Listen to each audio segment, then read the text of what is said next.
जय श्री राम। श्री राम आदर्श मंच से आप सभी मित्रों को हार्दिक स्वागत, वंदन एवं अभिनंदन करता हूं। आज पुनः एक बार फिर आप लोगों से संवाद स्थापित कर रहा हूं और आज का हमारा विषय है समाज में बेरोजगारी के संबंध में। आज ज़्यादातर हमारे युवा समाज बेरोजगारी की त्रासदी से जूझ रहा है।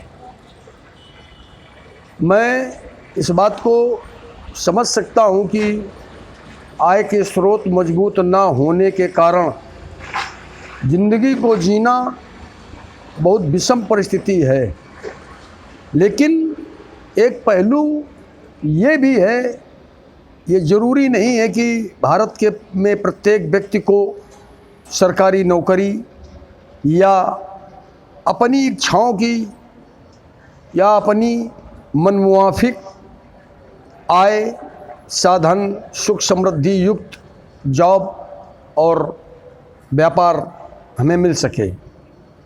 हमें अपना प्रयास करते हुए वक्त के साथ जो कुछ भी हमें मिले उसे हमें स्वीकार कर लेना चाहिए और आगे के लिए प्रयास करते रहें।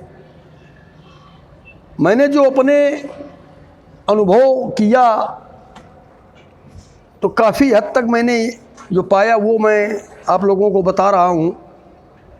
बहुत कुछ हम जिम्मेदार हैं स्वयं की लापरवाही और कामचोरी करना, किसी भी काम में कमियां मीन मेख निकालना, काम पर मेहनत न करना, परिश्रम न करना, अपनी ज़रूरत और अपनी मर्ज़ी के हिसाब से अपनी डिमांडों को चाहत रखना, ये सब बहुत सारी चीज़ें हैं जो हमें बेरोज़गारी की तरफ धकेल रही हैं।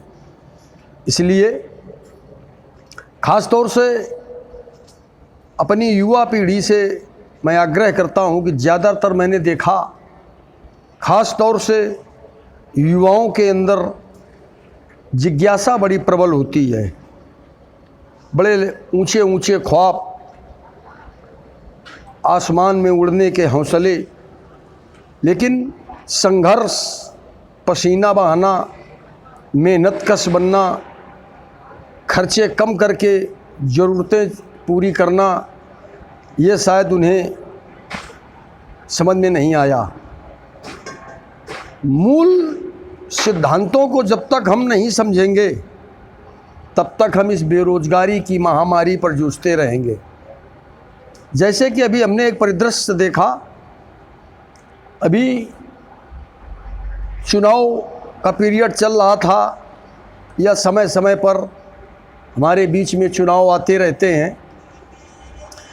अनावश्यक हम लोग महीनों, हमारा युवा समाज महीनों अपना समय बर्बाद करके इन राजनीति के लफड़ों में पड़ते हुए समय बर्बाद करता है। सत्ता किसी को प्राप्त होती है, क्षेत्रीय प्रतिनिधि कोई भी बनता है, लेकिन ये जनमानस अपने पारिवारिक जनों का धन, समय, अपने काम को छोड़ करके इन लोगों के पीछे अपना समय बर्बाद करते हैं। तो यहाँ हमें सुधार की आवश्यकता है। इसलिए किसी एक विषय पर या एक व्यक्ति पर या एक सरकार पर या किसी एक व्यवस्था पर उंगली उठाना, दोषारोपण करना, ये ठीक नहीं होता। हमें स्वयं सबसे पहले अपनी व्यवस्थाओं को देखना होगा। हम किस तरह से अपने जीवन को मजबूत करना चाह रहे हैं। अब इसी विषय में आप लोगों से चर्चा करना चाह रहा था कि श्रम न करना सबसे महत्वपूर्ण बिंदु है। श्रम न करना, ये गरीबी की तरफ ले जाना, अभावग्रस्त जीवन जीना या अपने परिवार में कलह का जन्म देना, ये सब बातें तो होना ही होना है, लेकिन श्रम न करना अपने और समाज के प्रति ये अक्षम्य अपराध भी है। अगर शरीर से मजबूत हैं, श्रम करने के काबिल हैं, वो एक अलग बात है कि परमात्मा ने किसी को शरीर से रहित, विकलांग या अन्य किसी कारण से श्रम करने से रहित कर दिया हो, वो बात एक अलग है। लेकिन अगर हम पूर्णतया सक्षम हैं, शरीर बलिष्ठ है और फिर भी हम श्रम नहीं कर रहे, तो ये अपने और समाज के प्रति अक्षम्य अपराध है, ये अपराध आता है। अब उसको हम लोग यूं देखें कि परिश्रम की सुख की रोटी का आनंद, जो भोजन हमें अपने परिश्रम से कमाए हुए धन से अर्जित की हुई रोटियों में जो आनंद प्राप्त होता है, वो मुफ्त के पकवानों में कहाँ प्राप्त हो सकता है। और आज ज़्यादातर मुफ्त का, हराम का, शॉर्टकट रास्तों से, अनैतिक तरीक़ों से धन और भोजन प्राप्त करने की जिज्ञासा प्रबल होती जा रही है। यहाँ हमें सुधार करने की आवश्यकता है। श्रम और पसीने से मिली जीविका से जो आत्मगौरव जुड़ा है, उसका आनंद खटरस व्यंजनों से भी अधिक है। आप कभी बड़े या छोटे धर्म स्थल पर देखेंगे, ये वो चर्चाएं हम आपसे कर रहे हैं जो प्रत्यक्ष में देखने को प्राप्त होती रहती हैं। कभी आप तीर्थ स्थल, धर्म स्थानों पर जब जाएं, किसी छोटे बड़े, तो वहाँ हमें देखने को मिलता है कि तमाम हट्टे कट्टे लोग भिक्षा मांगने या बटने वाले भंडारे का भोजन पाने के लिए बैठे रहते हैं। हो सकता है ये उनका अपना कोई सोच हो या उनकी अपनी कोई मजबूरी हो, लेकिन जो मैंने देखा, एक स्वस्थ शरीर, हट्टे कट्टे बलिष्ठ परमात्मा ने आपको सुंदर मजबूत शरीर दिया है, इसके बावजूद मंदिरों में, धार्मिक स्थलों में, जहाँ कहीं धार्मिक आयोजन हो रहे, भंडारा जैसे प्रोग्राम, वहाँ लोग खड़े हैं मुफ्त का भोजन करने के लिए। और ये गलत ही नहीं है, ये एक अपराध है। ऐसे लोग दूसरों पर इतने निर्भर हो चुके होते हैं कि उनसे श्रम या परिश्रम हो ही नहीं सकता। जिन्हें लत लग जाए, जिन्हें मुफ्त में खाने की आदत पड़ जाए, वो स्वयं तो अपना जीवन बर्बाद ही कर देते हैं और समाज में बोझ बन करके अपने आसपास का माहौल, वातावरण भी खराब करते हैं। और बहुत कुछ असर पड़ता है इन तमाम युवाओं के प्रति भी।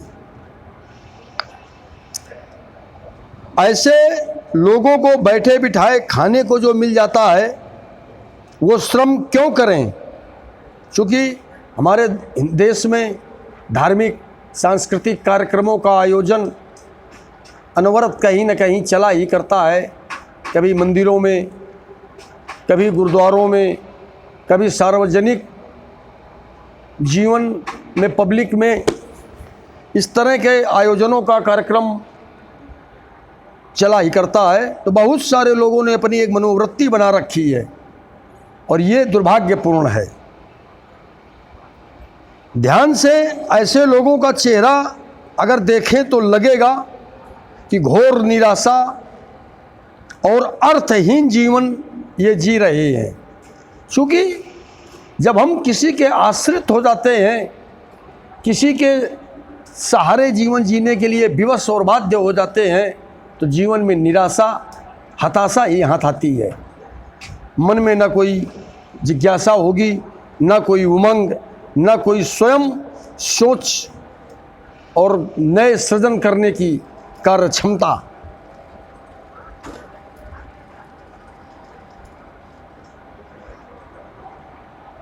श्रम के प्रति उपेक्षा बहुत बढ़ती जा रही है। अनेक विषमताएं और समस्याएं खड़ी हो रही हैं।